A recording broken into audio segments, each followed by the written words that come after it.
C'est un peu exceptionnel d'avoir un ensemble de 5 œuvres d'André Lotte provenant d'un de ses mécènes, amis et collectionneurs, qui sont restés dans la famille depuis, qui n'ont jamais changé de main. Une sélection particulière, un choix vraiment diversifié sur toutes les périodes, et on sent la relation d'amitié qui a duré dans le temps, et la volonté d'émailler ses murs avec toutes les différentes périodes de Lotte, qui est un artiste qui s'est renouvelé sans cesse, qui est aux prémices du cubisme, vraiment avant-guerre, et qui va aller jusque dans l'après-guerre en utilisant des couleurs folles. Enfin voilà, il y a une vraie évolution dans l'œuvre de Lotte, qui était aussi un très grand professeur. C'est peut-être celui qui a eu le plus d'élèves, peut-être dans l'histoire de la peinture française.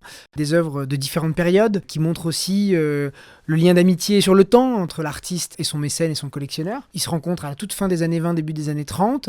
Monsieur Descourières va lui acheter plusieurs œuvres. L'une vraiment datée de 1914, un bouquet de fleurs. L'autre datée 1914-16, qui est l'une des premières versions de son fameux repas des marins qu'il va ensuite décliner. Lotte a beaucoup repris les sujets dans le temps, et là on a une œuvre vraiment cubiste, avant-guerre, 1914.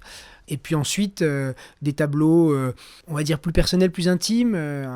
L'un appelé La Cuisinière, qui est en fait le portrait de Madame Lotte dans sa cuisine, et un tableau qui est commandé par Descourières pour faire pendant un tableau qu'il avait déjà, un tableau important. Et Lotte va le titiller un peu sur le format en lui disant que ça allait prendre du temps, et sûrement que ça allait coûter un petit peu plus cher qu'à l'habitude, en lui spécifiant dans les lettres qu'on a pu lire que le format est un petit peu inhabituel et que ça va susciter un travail un peu particulier. Donc il y a tout un échange de correspondance où Descourières et Lotte échangent sur ces tableaux, sur la commande. Lotte trouve le tableau tellement réussi qu'il va l'exposer au Salon des Tuileries de 47 avant de le livrer. Et puis un tableau qui fait le lien avec sa ville natale, avec la ville de Bordeaux, qui s'appelle le Bordeaux de ma jeunesse, un tableau de 1945 qui va exposer dans sa grande rétrospective au musée d'art moderne de la ville de Paris, comme le portrait de la cuisinière, et qui est un tableau très évocateur pour lui et que Descourières va particulièrement apprécié, et qui fait le lien entre Lotte et Bordeaux et Lotte. Lotte est quand même le grand artiste cubiste bordelais et le vrai représentant du cubisme à Bordeaux.